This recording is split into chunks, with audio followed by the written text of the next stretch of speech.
I used to believe that redemption was a story you told after you'd already become someone else.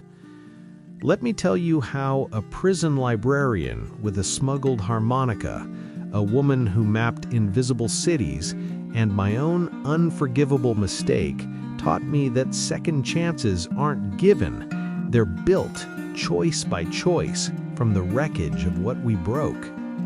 My name is Rafael. I'm 44 years old. I spent 12 years inside, and I've spent the 8 years since trying to understand that the bars were never the real prison. The old me was careful, controlled.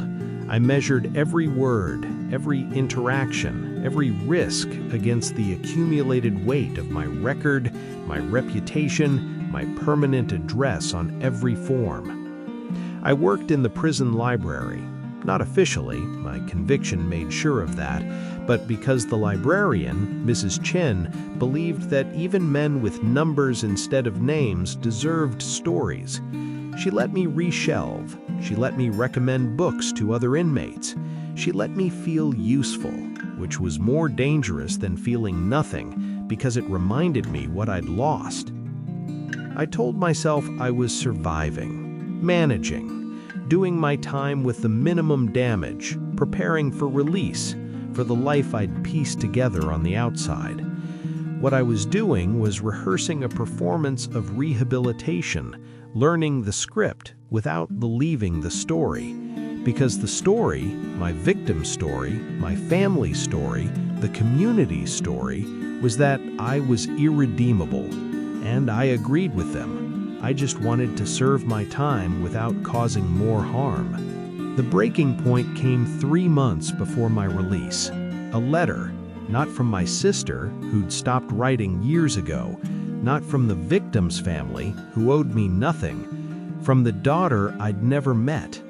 Her mother, my ex-wife, though we'd never married, had died, overdose. The girl, Isabel, was 16. She'd found letters I'd written before my incarceration, before I'd convinced myself that absence was protection. She wanted to know me, not the version she'd heard, me. I wrote back through Mrs. Chen, who read my draft and said, "You're explaining, defending, performing someone ready for relationship." She asked for you, the real you. Do you know who that is? I didn't. I'd spent 12 years becoming what I thought they wanted, remorseful, quiet, harmless, invisible. I wrote again, not explaining, just describing. A Tuesday in the yard, the smell of rain on concrete, the particular color of sky through barred windows, the way time moved differently when you stopped fighting it. Isabel wrote back. She said, "That sounds like a person. Not a prisoner, not a project, a person who notices things." I was released on a Thursday, November, cold, the kind of weather that makes you feel the world is indifferent to your freedom. Isabel met me outside, not with expectations, not with demands, not with the script I'd prepared about how to prove I'd changed, just curiosity, patience, the willingness to see who I'd become, not who I'd performed. She was cautious, of course she was, a stranger with her eyes, a story she'd assembled from fragments, wanting to verify against the source. We walked. She asked questions I couldn't answer with performance, about her mother, about my choices, about whether I understood what I'd destroyed. I understand what I broke. I don't know if I can fix it. I don't know if I'm allowed to try. "You're allowed," she said. "I'm not giving you permission, I'm just not forbidding it. The difference matters." She was studying urban planning, community development, she called it, the art of making places work for people who'd been excluded.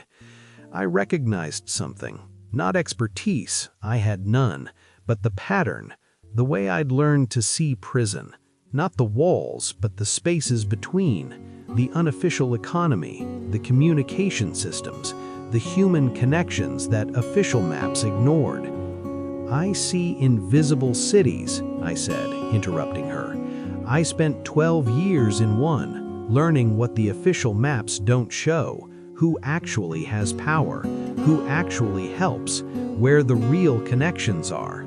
She stopped walking, then helped me map this one. The neighborhood was called Esperanza.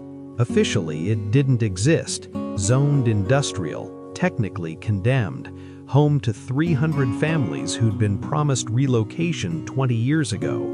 Promises that became lies, that became resignation. Isabel was doing her thesis on informal settlements, the resilience of communities that formal systems failed. She could document what was wrong, sewage, electricity, legal recognition, but not what was working, not why people stayed, built, celebrated. I offered to help, cautiously, knowing I had nothing to offer but attention. But attention, I'd learned from Mrs. Chen, was not nothing. We walked Esperanza together. I introduced her to people who had no reason to trust me, who had every reason to distrust everyone. I didn't vouch for myself. I couldn't. I vouched for her genuine interest, her willingness to see them as experts in their own lives. Elena ran the unofficial bakery. She'd been there 30 years, watched 3 redevelopment campaigns fail. She didn't want my pity. She wanted me to taste her bread, to notice the particular way light fell through the corrugated roof she'd installed herself, to understand that her defiance was not political, but personal. She liked her life. She wanted it respected. Carlos maintained the electrical grid, unofficial, technically illegal, absolutely necessary. He showed me the wiring, the improvisation, the intelligence of survival. He didn't need my admiration. He needed me to see that his engineering was not making do, but innovation, that his community's constraints had produced solutions formal systems couldn't imagine. Isabel recorded, asked questions. I translated, not language, but context, the way prison had taught me to read what people actually needed beneath what they requested. We built something, not me. I was assistant, witness, student. Isabel designed the survey. I connected her to the grandmothers who knew everything about pedestrian flow, about which corners were dangerous not from crime, but from invisibility to drivers. The community built the map, their knowledge, their city, their validation. I just helped make it visible to outsiders, to officials, to themselves. The presentation to the city council was Isabel's triumph, her data, her analysis, her earned credentials. But when questions turned hostile about legality, about enforcement, about why these people just didn't move, I found myself speaking, not performing remorse, not defending my presence, just translating again. The human cost of abstraction, the specific weight of relocation on a grandmother's shoulders, the particular fear of children who'd learned to sleep through gunshots but not through silence. We're not asking for permission to exist. We're showing you that you already depend on them, that your formal systems are already shaped by their informal solutions, that recognition is just accuracy. The city council didn't approve the project, not fully, but they couldn't unsee what we'd shown them. The map became part of subsequent negotiations. Isabel's career launched. The neighborhood gained time, and I found my place. Not redeemed, not that simple, not forgiven. Isabel wasn't offering that, and I wasn't asking, but useful, connected, present in a way that mattered to someone else. I started visiting prisons, not as a volunteer with credentials, I couldn't pass the background checks, but as someone Mrs. Chen could recommend to men inside. Someone who understood that the library was not the only possible space, that preparation for release started before release, that the person you might become exists in potential if someone helps you see them.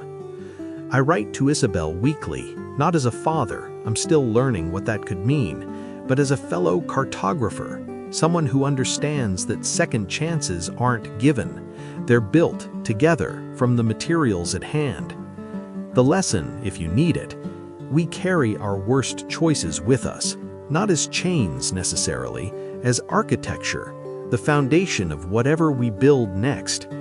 You cannot wait to be redeemed, cannot wait for forgiveness to arrive, for someone to see past your performance of regret to the person underneath. You have to start building anyway, from where you are, with what you have, with who you are, not who you're pretending to become. The building itself is the redemption. Each choice to be useful, to be present, to contribute without guarantee of recognition or reward. Each time you act from who you've become rather than who you were, you reinforce that transformation. You make it real. Isabel didn't give me a second chance. She gave me a first chance to be someone I hadn't been before. Someone who notices, who connects, who builds rather than waits. You don't need to forget what you did. You need to remember it accurately, with full weight, and still choose differently, still act differently, still become different. The past is not prologue, it's material, raw substance. What you build from it, whether you let it crush you or let it teach you, that's the story you're writing now. I'm Rafael. I map invisible cities. I help others see what they've built without permission. I am still becoming who I might be. Every choice, every connection, every chance I take to be present rather than perform, that's my architecture. That's my second chance, still building.